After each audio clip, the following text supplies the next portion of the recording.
Welcome friends, summer defence education 11 में आपका स्वागत है। इंडियन एयरफोर्स, नेवी और अन्य किसी भी प्रकार के कंपटीशन एग्ज़ाम हो जिसमें फिजिक्स संबंधी या फिर साइंस संबंधी कोई भी पार्ट हो तो उसके लिए इंपॉर्टेंट क्वेश्चन है। टेक्निकल एग्ज़ामों के लिए यूपीएससी, एसएससी, सीडीएस वगैरह इन सब एग्ज़ामों के लिए इंपॉर्टेंट क्वेश्चन है। और ये question ATC air traffic controller में भी आया हुआ है।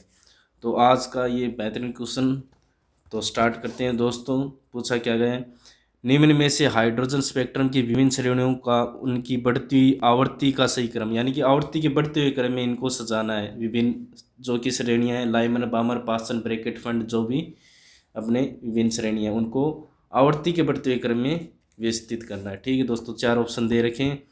अब जिसने भी पिछली जो वीडियो है हाइड्रोजन स्पेक्ट्रम पर अच्छे से देखी, उसके लिए तो ये क्वेश्चन बहुत ईजी है। ठीक है दोस्तों, क्योंकि दो ऑप्शन तो वो सीधा, अगर उसको पता है इन श्रेणियों का क्रम, तो वो दो ऑप्शन तो सीधे ही कट कर देगा। दो ऑप्शन तो सीधे कट हो जाए। कौन से? जैसे ये Lyman, बामर, पास्सन, bracket, fund, fund, bracket, पास्सन, बामर, ये दोनों तो क्या है, क्रम में है। और ये दोनों क्या है, क्रम में नहीं है। ऑप्शन नंबर बी और डी क्रम में नहीं है, यानी कि दो ऑप्शन तो वो सीधे क्लियर कर देगा, कट।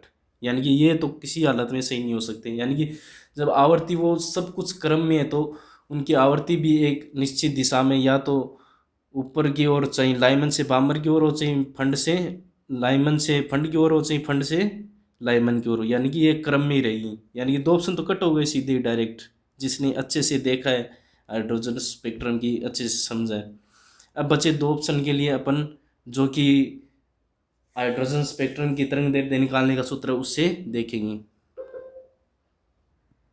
तो वो सूत्र क्या है, रीडबर्ग ने दिया था, क्या था, 1/λ आर जेड स्क्वायर 1/n1 का स्क्वायर माइनस 1/n2 का स्क्वायर। यहाँ जो हाइड्रोजन स्पेक्ट्रम श्रेणी है उसमें n2 का मान सबके लिए इन्फिनिटिव है। तो n2 का इन्फिनिटिव लेंगे तो 1/इन्फिनिटिव, 1/इन्फिनिटिव क्या होता है, 1/0। 1/0 तभी तो इन्फिनिटिव, इन्फिनिटिव क्या होता है, 1/0 होता है। तो ये मान रख दियो, जीरो ऊपर चला जाएगा तो क्या हो, 0/1 यानी कि जीरो। यानी कि ये टर्म क्या हो जाएगी सब में, ये वाली टर्म सब में क्या हो जाएगी, शून्य हो जाएगी। और इसके अलावा जेड, जेड का मान क्या है, सब में एक है। तो क्या बचेगा, 1/λ आर 1/n1 का स्क्वायर। ये क्या है, स्क्वायर है भाई, सब देख लेना। ठीक है दोस्तों, तो ये टर्म क्या बचेगी, 1/r/1/n²। अब देखो दोस्तों विभिन्न श्रेणियों के लिए, सबसे पहले अपन लाइमन की देखेंगे। 1/λ लाइमन के लिए, लाइमन के लिए n1 का मान कितना होता है, एक। जब एक होगा तो क्या हो जाएगा, r/1 का स्क्वायर, क्या हो जाएगा, r। ये आ गया। तो लेमडा लाइमन की कितनी आ जाएगी, r। इसी प्रकार लेमडा बामर कितनी आ जाएगी, लेमडा बामर में यहाँ पर कितना आ जाएगा मान, दो। दो का स्क्वायर 4, r/4, तो क्या हो जाएगी 4/,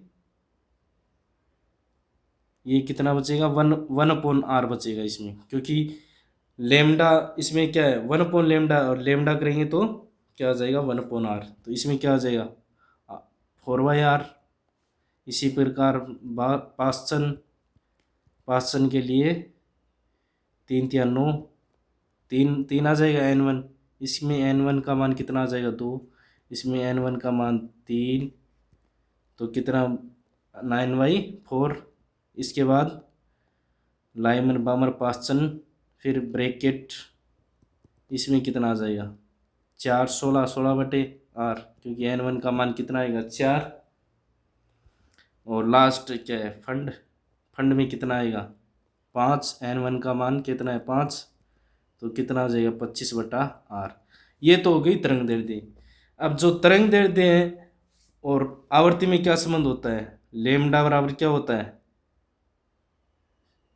c/न्यू। न्यू क्या होती है, आवर्ती, यानी न्यू बराबर कितना होगा, c/λ।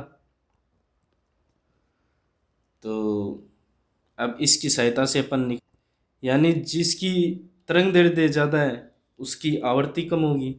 अब इसमें मान रखेंगे, जैसे मान लो ये है, तो लाइमन न्यू लाइमन कितना जो है 1/, लाइमन का मान कितना है, लेमडा का मान 1/r क्या हो जाएगा, आर सी। दूसरे में बामर के लिए कितना आ जाएगा, आर 4/r है तो क्या हो जाएगा, RC/4। यानी कि इस प्रकार से अपन सारों के मान निकाल। लाइमन के बाद न्यू पास्सन के लिए कितना आ जाएगा, RC/9।